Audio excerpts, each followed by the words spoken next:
Go ahead. Good evening. My name is Jack Hood. I'm president of the Shores-Vance in Court, and tonight we are especially grateful to have Mr. Michael W. Whisonant Jr., who's the chief of the Criminal Division for the United States Attorney's Office for the Northern District of Alabama, to come and speak to us about the famous Eric Robert Rudolph cases. And by that, Mike was actually in charge of what we call the Sand Bomb Task Force that coordinated the prosecution of Rudolph for both the Olympic Park bombing in Atlanta and also the bombing of the clinic here in Birmingham. It's quite a story, an interesting story to tell, and I think you'll enjoy this immensely. Mike has been an assistant United States attorney for 34 years now. In addition to the criminal chief, he's served numerous other positions, including senior litigation counsel, anti-terrorism coordinator, financial institution fraud coordinator, and as prosecutor of in the Organized Crime and Drug Enforcement Task Force. Prior to joining the United States Attorney's Office, he served as the Deputy District Attorney in Jefferson County for 4 years. Mike has also participated in the evaluation and review staff program for the United States Department of Justice for more than 20 years, where he served as the team leader on the office's evaluation teams. Mike has also been a guest speaker and trainer at the Attorney General's Advocacy Institute in Columbia, South Carolina, the FBI Academy, the ATF Academy, the National Explosives Training Center, and the Federal Joint Training Center in Glencoe, Georgia. He's also a guest speaker at numerous law schools. Please join me in welcoming Mike.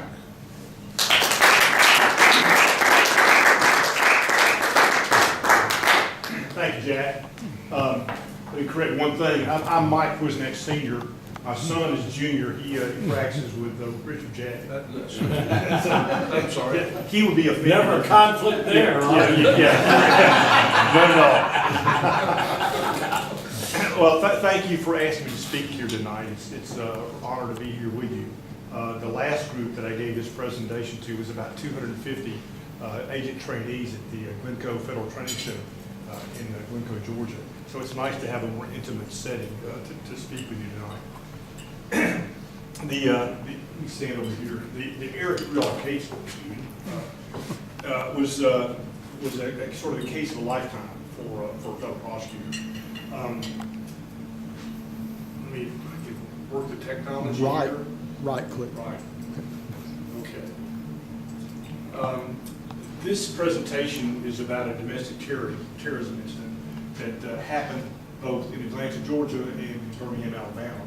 A series of 3 bombings occurred over a little over a year's time, and they resulted in a couple of homicides and over 150 people that were injured.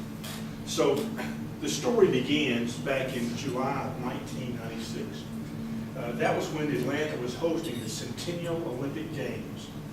It was the first time the Olympics had ever been held in the southeastern United States, and it was a really big deal for the people in the southeast and for the United States, and really for around the world.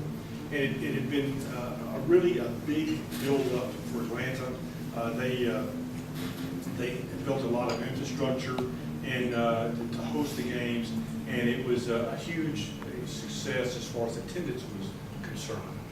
But we go to July the 27th, 1996. This is a picture of the Centennial Olympic Park. That was really the center of the Olympics. That was where everybody kind of congregated in the evenings there. The bands played music all night long. You meet people from all over the world there. I was actually in the park a couple of nights before the bombing, and it was just jam-packed.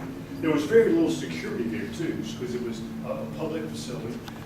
If you went over there today, Centennial Olympic Park is still in existence down, and you could still walk this same area. This is a picture of the park during the daytime, and this is from a little bit different angle. You'll notice this tower over here. That was the NBC tower where they that was their broadcast central area. And on July the 27th, a bomb was placed underneath a bench that was located at the base of the tower, right in this area right here.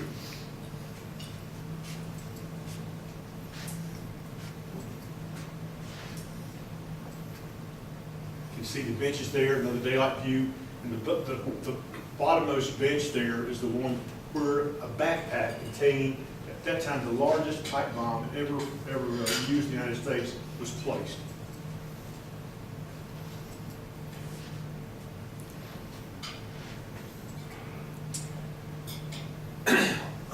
A little before 1 a.m., there was a 911 call made that said, the caller said, there's a bomb in Centennial Park.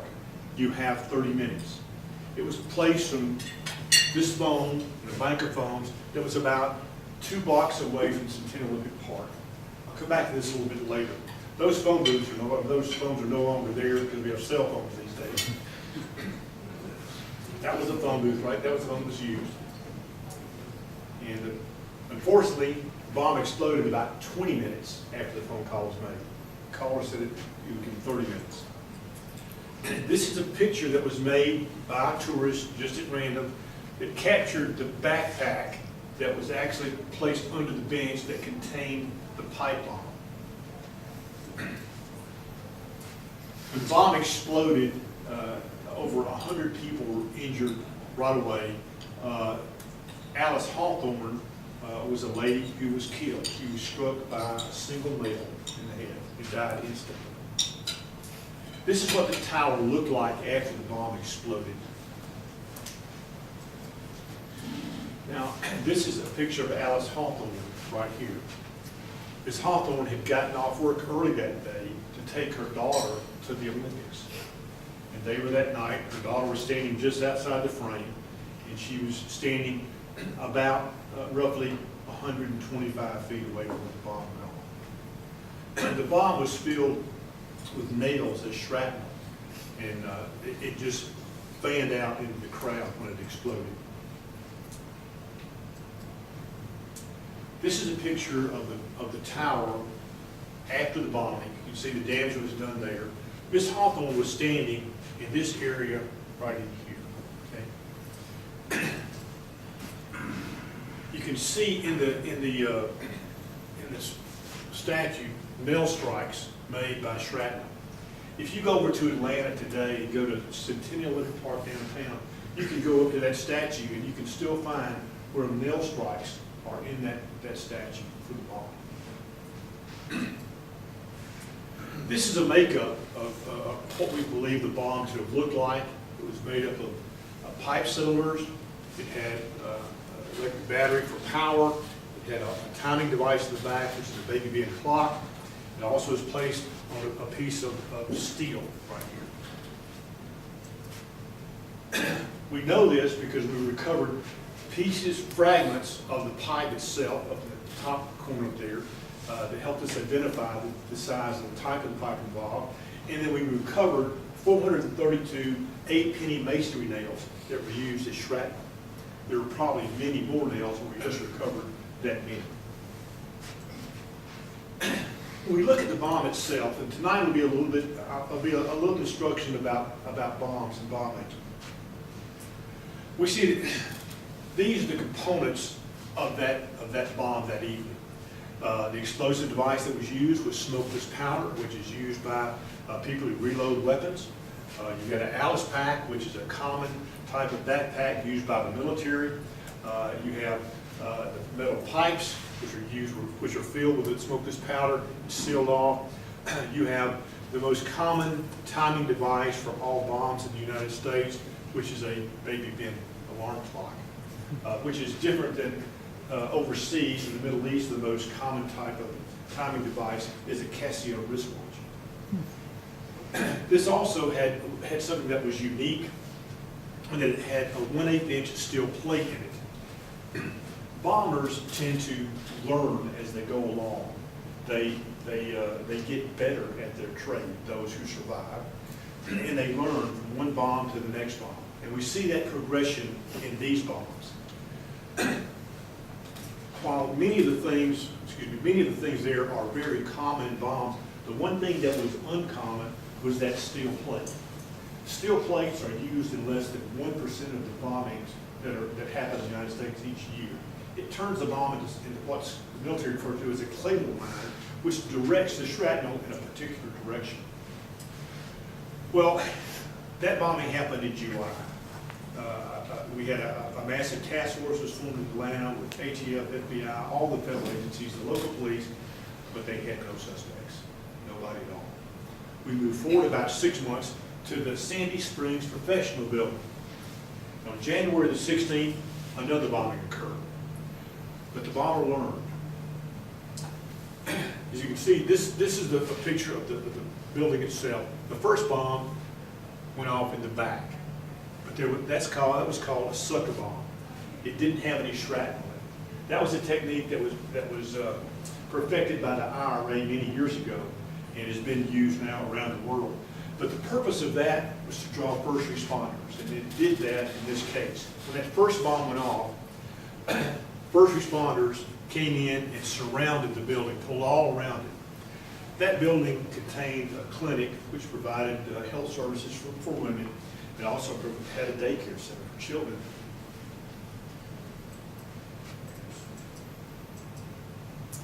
This gives you kind of a picture of it. The first bomb was located here. The second bomb was located up here by a dumpster. And by the time the second bomb went off, this whole parking lot was full of all types of first responder vehicles, ambulances, whatever. The second bomb went off about 30, 40 minutes later. It was by a dumpster. And it had shrapnel in it, and it was aimed to go out toward the parking lot. But luckily, well, I love this picture. I wish I had the video on this particular presentation. This lady's hair does not always look like that. It's usually down like this.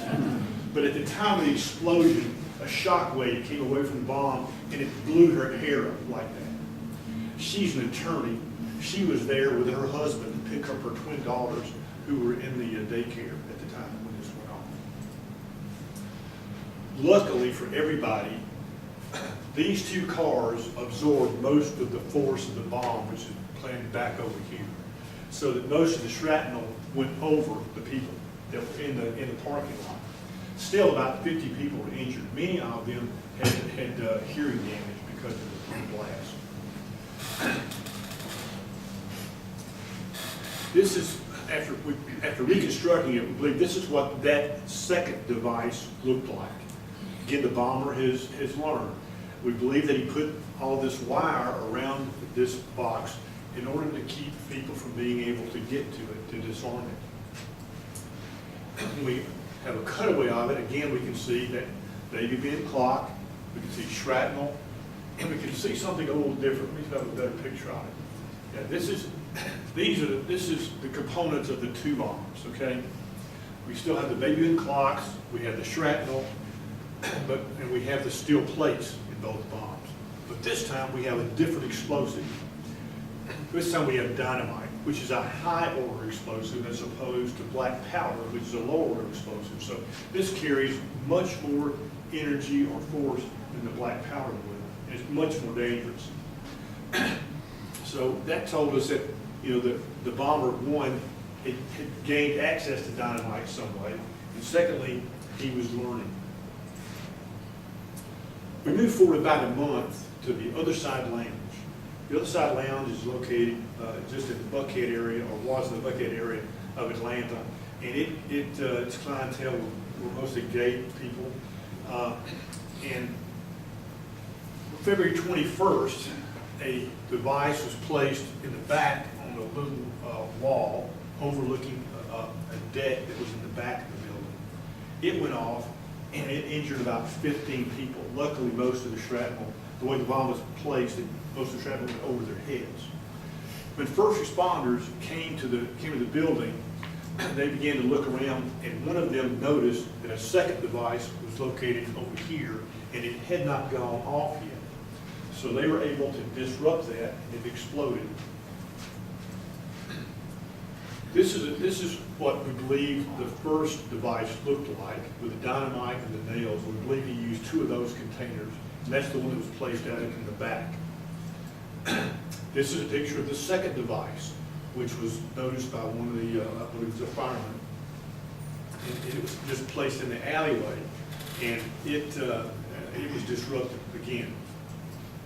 And we see, from these, we see again, the guy uses the steel plates, which has sort of become sort of a signature for this bomber. So a lot of bombers have signatures, and it can be steel plates, it can be the way they wire the device. There are a number of things that can lead our experts to know a particular bomber made the bomb. And again, Baby Ben clocks. After those bombings, letters were sent to different media outlets around Atlanta, the Atlanta Journal-Constitution, NBC, the TV stations. In those letters, the Army of God claimed responsibility for the bombings. They said abortion was the target of the first device, that was the Sandy Springs Clinic, and then the sodomite bar was the target of the second device. They say death to the New World Order, and we have 3 bombings now, and we don't have any suspects. Again, this is a huge investigation going on. The FBI is pulling out all the stops to try to find this bomb. We move forward then almost a year to Birmingham, Alabama. On January the 29th, 1998, at the New Women, All Women Healthcare Clinic that was located just a few blocks south of here. That building has now been torn down, but it stood there for many years. This is a mock-up that was made for us by the FBI Special Projects Division that we're going to use in the trial. And it shows the clinic here on the south side and the street in front of it. And at the time, there was a Domino's Pizza across from it. This is the front entrance of the clinic. It had a waiting room right in this front area, and in the parking lot below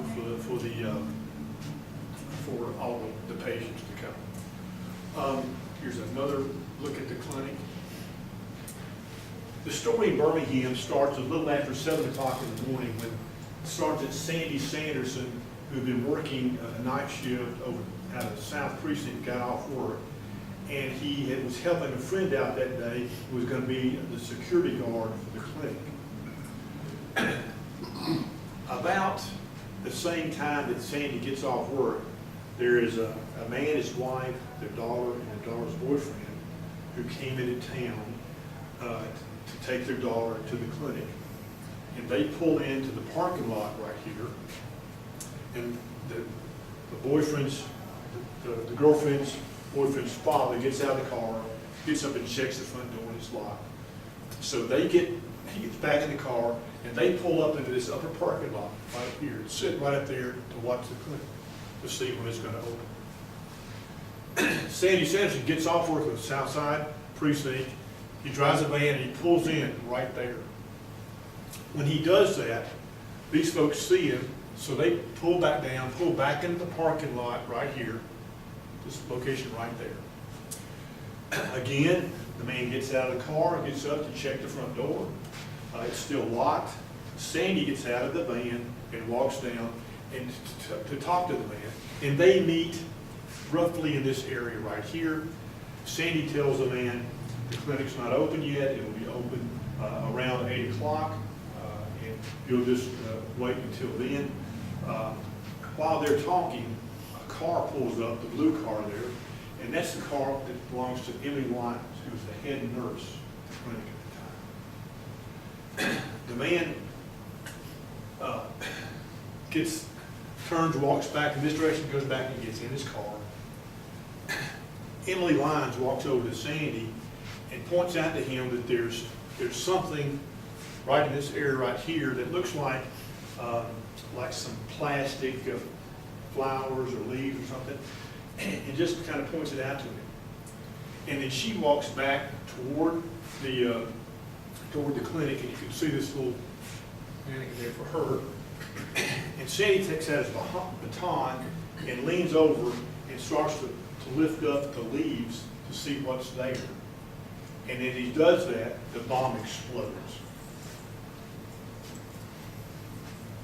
This is a picture of Sandy Sanders. He was killed instantly by the explosion. This photograph was taken by Birmingham Post-Herald photographer who was going to work and was less than a block away when the explosion occurred. Sandy's body is blown over in the corner over here, and he's killed instantly. Right here is Emily Lyons. Ms. Lyons has been struck by more than 100 pieces of shrapnel. She is grievously injured. If you can't see it in this picture, but there was a pattern against the wall where there were no nail strikes, because that's where she was standing. But there were literally hundreds of nail strikes all over the building. And this was taken just moments after the bombing.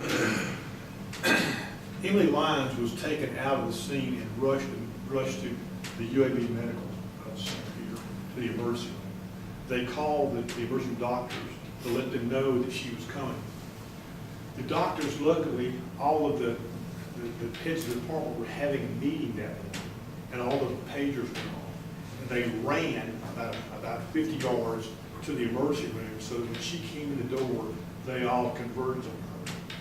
And they told me that they kind of took quadrants, and each one began to work on different quadrants of her.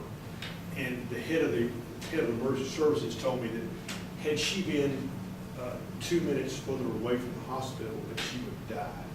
But as it were, they were able to begin dealing with her injuries right there. They literally opened her up and began to work on her there in the emergency room. It was amazing that she has lived. She will always have serious injuries as a result of this, but it's pretty close to a miracle that she survived. This is a picture of the clinic after it happened. You can see that it's hard to see, but there's a crater right here where the device was located. You can see nail strikes like that all over the building.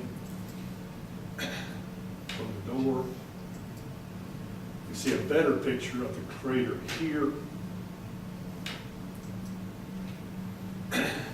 ATF did an interesting thing. They put a stake in the middle of the crater, and then they took this string and they tied it around the stake and they ran it to nail strikes. So that's what all these represent. And this is only a small fraction of the nail strikes, but it gives you an idea of how directional this device was. Inside, this would have been in the waiting room. Anybody inside the waiting room would have probably been killed by all of the shrapnel that flew through there. It demolished the first floor of the building. Officer Sanderson's badge was found on the roof of the clinic. What have we done here?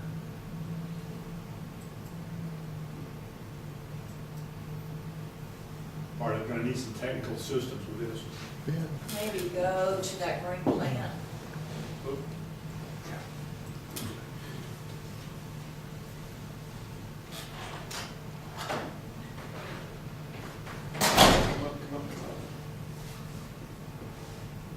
There we go. Okay. All right. This is what we believe the device looked like after we recovered all the components. It's amazing when a bomb goes off, you think everything's destroyed, but it's not. You find most of the parts of it, or many of the significant parts of it, and based on the parts we recovered, we were able to reconstruct this. Okay, come on.